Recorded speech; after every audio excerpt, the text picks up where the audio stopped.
From storyflo. This is your daily audio brief for July 15th. It's Jessica. July 15th.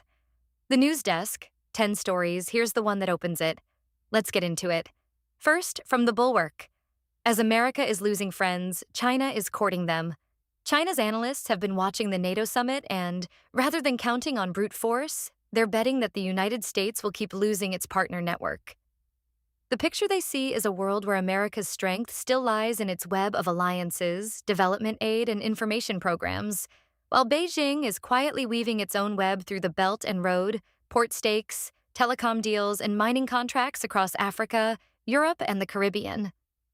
Unlike Russia's coercive tactics, military drills, energy pressure, and outright invasions, China is buying influence, offering infrastructure and financing that bind countries to its economic orbit.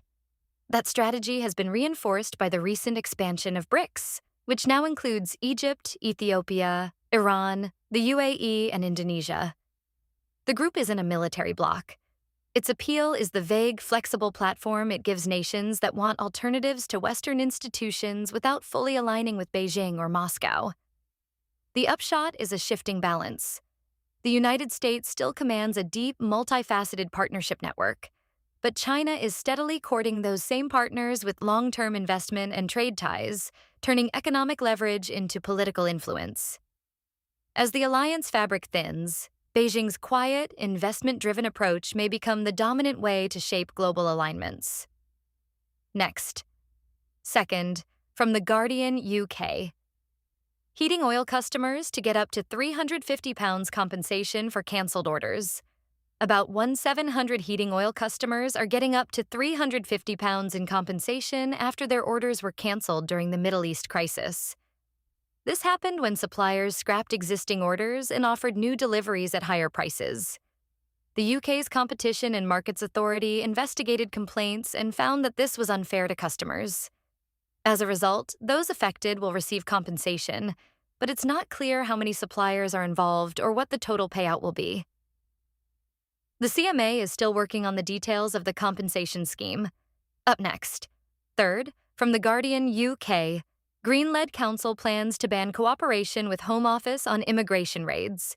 Lewisham's Green-led council is set to vote next week on a motion that would stop its officials from helping the Home Office with immigration raids. The push came after staff uncovered a plan to tap environmental health data to single out restaurant workers for deportation. Council members say the move is the first step toward a network of sanctuary boroughs across London. If the motion passes, they'll review all current procedures to ensure no cooperation with deportation efforts. The decision could reshape how local authorities interact with immigration enforcement, signaling a new stance on protecting vulnerable residents. And then, fourth, from The Guardian, UK, Labour must stop just writing a check for benefit claimants, says McFadden. Pat McFadden, the Work and Pensions Secretary, said Labour can't keep just writing a check for health and disability claimants. He's pushing for a shift toward real job support, aiming to help people with health conditions move into work rather than staying on benefits. The government is gearing up for a fresh round of welfare reform, with ministers waiting on a series of key reviews before rolling out new measures. The focus, McFadden explained, will be on practical assistance, training, placement, and workplace adjustments, so claimants have a clearer path to sustainable employment. This signals a move from simple cash payouts to a more active, supportive approach. Next. Fifth, from Independent, Beyond the Strait of Hormuz. How Gulf countries are preparing for life without the waterway. The tension over the Strait of Hormuz has left a fifth of global oil stuck in limbo, and the Gulf's leaders are quietly mapping a way forward that doesn't hinge on that narrow channel. Saudi Arabia is pushing a massive pipeline that would run along the Red Sea coast, linking its fields directly to new export terminals and cutting the need for ships to thread through the strait. Across the water, the United Arab Emirates is expanding its port capacity and investing in rail links that could ferry crude and petrochemicals to Europe and Asia without ever touching the waterway. Meanwhile, Qatar is leaning into its LNG boom, building more liquefaction capacity and forging long-term contracts that sidestep oil altogether. Oman, with its quieter profile, is polishing a network of inland storage hubs and exploring a modest pipeline to the Persian Gulf, giving it a fallback if sea routes get choked. The broader picture is one of diversification: more pipelines, more rail, more storage, and a push to turn the region's energy mix into something less vulnerable to a single choke point.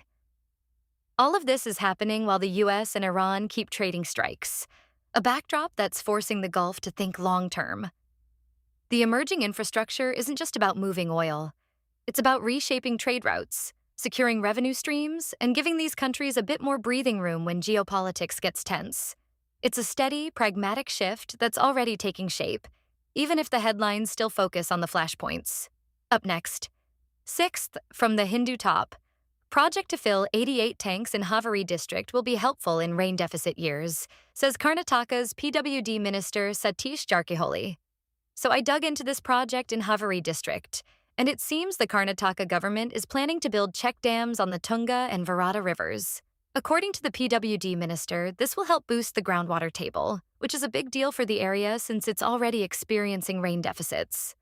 The project aims to fill 88 tanks, which should provide some much-needed relief to the local communities. It's worth noting that the minister hasn't specified a timeline or budget for the project, but it's clear they're prioritizing water conservation efforts.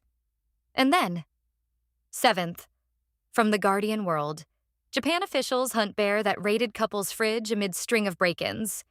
In a small Japanese town, officials have been dealing with a string of break-ins, 14 in the past 2 weeks.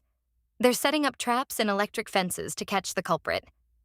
The most recent incident involved an elderly couple, Mitsuo and his wife, who came home to find their kitchen in disarray. A large Asiatic black bear had raided their fridge, leaving food scattered all over the floor.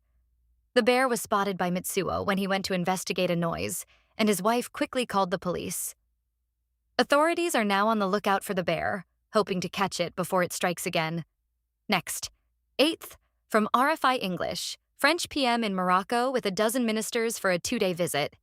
Sébastien Lecornu is heading to Rabat with about a dozen ministers for a 2-day stopover on Wednesday and Thursday.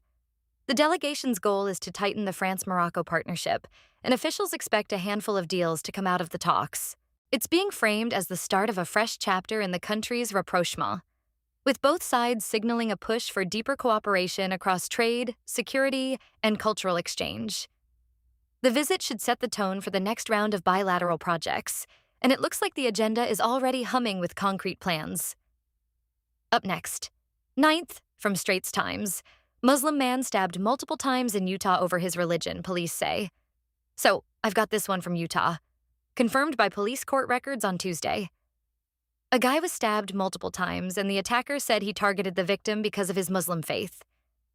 The incident happened in Utah, but I don't have a specific location yet. The attacker's been arrested, but I don't have his name or any other details. And then, 10th, from the Guardian World, ICAC inquiry raises questions over whether taxpayer funds were used in alleged illegal political donations. The Independent Commission Against Corruption is investigating Catholic schools' NSI dollars over alleged donations to the Liberal Party, which may not have been declared and exceeded donation caps. An education funding expert says this highlights the need for governments to ensure taxpayer funds are being spent as intended. The inquiry raises questions about whether public money was used for political donations, rather than approved purposes. Catholic schools NSA 0 receive significant funding from the state government, with the expert suggesting that governments need to verify how this funding is being used to prevent misuse. The investigation is ongoing, with ICAC looking into the allegations of undeclared and excessive donations. That's the day. Back at the desk tomorrow. What to watch is in your subscribe link. Want this every morning? It's free. Set up your own feed at storyflo.com.